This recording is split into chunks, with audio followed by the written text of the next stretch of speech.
Hello, everyone, and welcome back to my channel, Erin On-Demand, where I, Erin, will be sharing with you my experiences as a new Illinois notary and signing agent.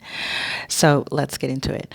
My last video, I spoke on ESCROW Direct, the how-tos, how to apply in terms of how to look for your signing agent, not your signing agent, your title company, and then going into what they require and filling out their application. However, I didn't discuss what is on the application. So let's start there. The application process, all depending on what signing agents, I'm all into signing agencies, what title company it is, they will have you fill out, again, as I said before, they will have you fill out their application process. Now, on the application, all depending on which title company it is, where does your fee come in? So with me, one title company, they actually have a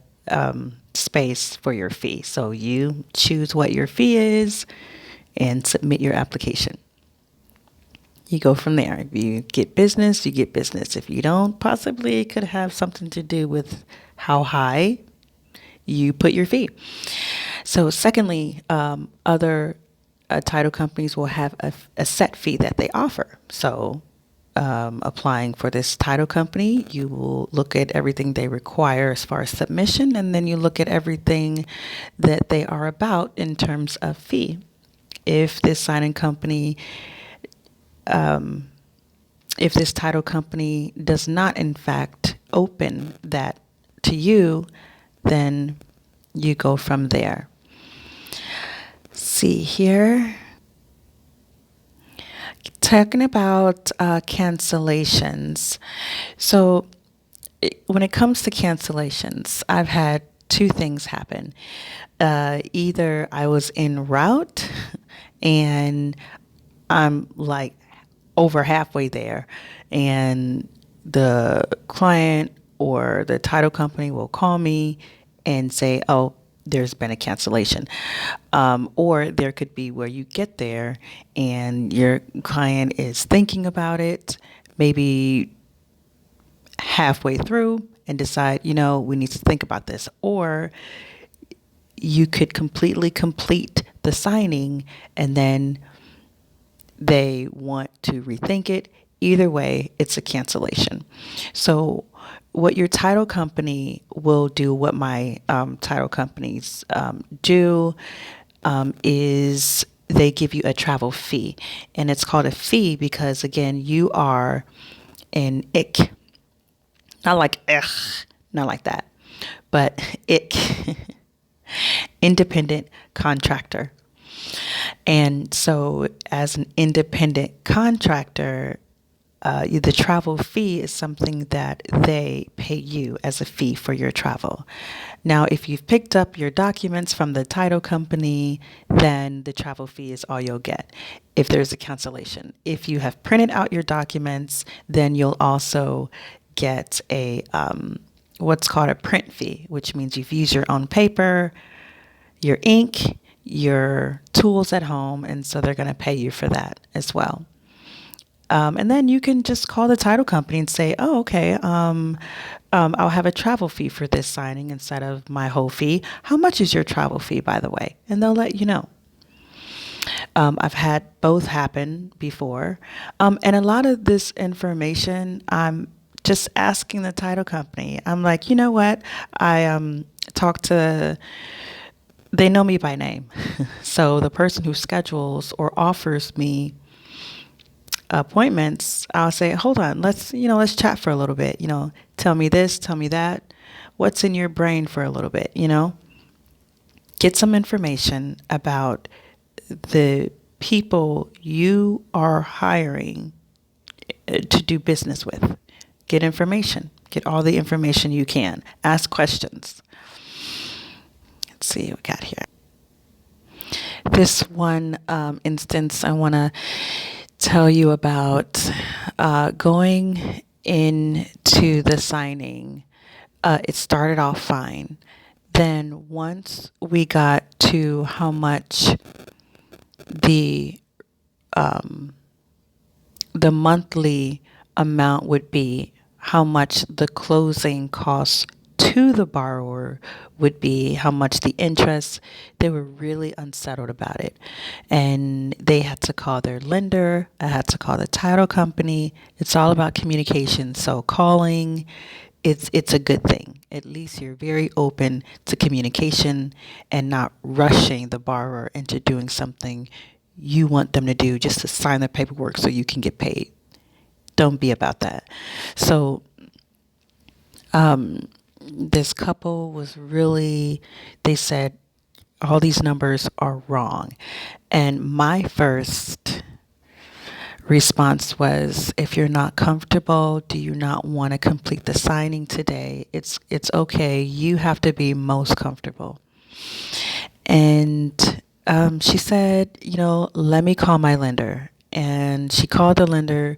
We proceeded until she was able to get in contact with her lender. She wasn't able to get in contact. She left texts and things like that. So I said, do you want to pause? And she said, no, let's just continue. So we're continuing, and in order for me to really continue, there has to be signatures and dates. So some of the documents she didn't want to sign or date, we would set those aside. I would try to keep everything in order so that when I go back, when I complete the document, everything's in order. I don't want to get anything out of order because title companies don't like that. So we're proceeding with the signing, and I had a feeling that this was going to be a cancellation, maybe not on that particular day, but she told me all of these numbers are wrong. I'm not supposed to be getting money back. She talked to the lender. She explained certain things, certain numbers that were on the documents. Her lender said, all of it is wrong. I said, are you sure you want to proceed then? She said, yes, because my lender said, go ahead and sign everything. They're going to amend all the paperwork tomorrow. I'm thinking, I'm doing the signing today, notarizing everything. If your lender is going to amend everything tomorrow, that means the whole process has to be done over again. That's what I'm thinking in my mind. But so I knew that there was a possibility of a future cancellation.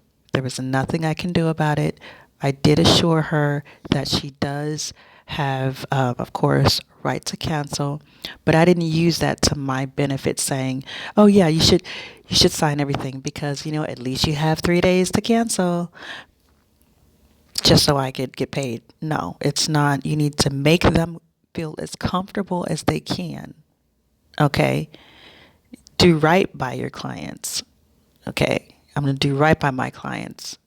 God has given me these clients. I need to do right by God and do right by my clients and not trying to stiff them. Oh, yeah, go ahead and sign. Go ahead and sign. No. And I even felt bad. I actually did not even want the whole process to continue if I knew there was going to be a future possibility of everything. But you know what? I just wanted her to be as comfortable as possible. She signed everything because her lender said she would amend everything, so forth. I was doing my job. And if you have times like that, just make sure your clients, your borrowers are as comfortable as possible. Don't throw the right to cancel in their face. To me, that's wrong. It's about their decision. This is a major life decision that they're doing. So and there was nothing I could do about it. So we completed the signing, and she said, okay, my lender said she'll amend everything tomorrow, all the numbers. And if that doesn't happen tomorrow, then I'll go ahead and cancel the whole process. And I said, okay, I hope everything goes well. And I left that signing. So moving on past cancellations, let's talk about, now that you have applied to your signing company, how do you know they're going to choose you? How do you know you're going to be on that next signing? Here's how. So I talked to my signing company, and there are basically three major ways that they do business. One way is through what my person called groups, where they have specific people that work for them in a way, and so they are the priority list. Then you have the ICs, or the independent contractors, which is you and I. And then you have something that is rare but does happen. Um, and those are your preferred signing agents. That means the borrower already has someone in mind that they want to use, and they want to go with that person. Speaking with my title company, I asked him, how far am I down on the list after your preferred groups? He said, I am number 9. Yes, that's amazing. Um, I was so happy about that. I just went yesterday to pick up some documents. I had a signing, and I met with my scheduler. He's like, I come bearing gifts. And he had 2 whole stacks for me. So I do thank God for that. Just allowing me to go through, rumble through the stacks, both stacks. I got to pick my signings, my days, my times. It just all flowed. So yeah, and so that's just a better understanding of how do you get picked? How do you know just because you apply, you give your schedule, you give your fee, that it's acceptable? How do you know you'll be doing business? Well, that's how. Also, have a conversation with your title company. Say, hey, I applied. This is my fee. These are my hours. How do I know I'm going to get picked next? Where am I on your listing as far as independent contractors? Keep an open line of communication. Communication is so important. I love communication. Keep an open line of communication. All right, just to recap, we spoke about fees.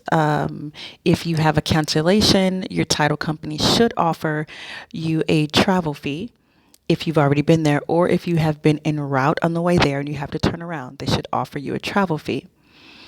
If they don't, remind them, hey, will there be a travel fee?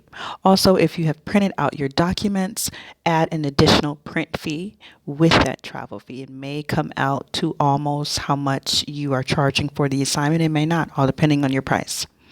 Also, on the actual application, you may have either 2 things regarding your fee.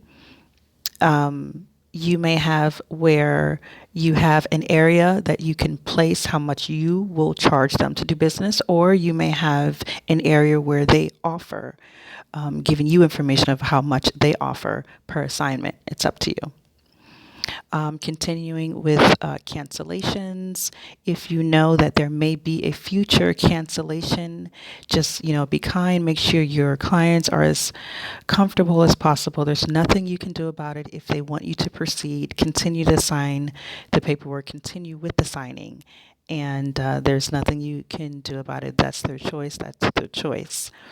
Don't push the cancel decline on them. The option to cancel. Don't push that on them. Let that be their choice. Also, in regards to how you are selected with your signings, there are 3 different ways. Either your signing company can have a group of people that they work with, that work for them. Or the second area is the IC, or independent contractors, which are you and me. And then the third are preferred signing agents, which is rare but does happen. I had a signing I was scheduled to coming up, and I got a call And he said, "Oh, I completely forgot. This borrower wants a specific person, a preferred signing agent." And I was like, "Oh, that's the first time I heard about this." It's like, "Oh, they have those."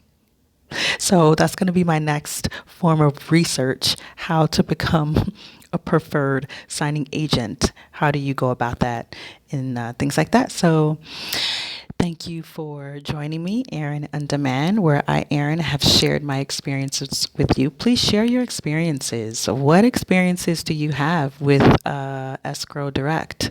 90% of my signings are with Escrow Direct. I get a lot of signings with them. I get a few general, but for the majority, I don't really work with signing agents too much. I do, but not as much as my Escrow Direct.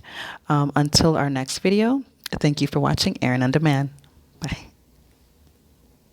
Hello, everyone. Thank you. Hello, everyone, and thank you for. We're going to start that over.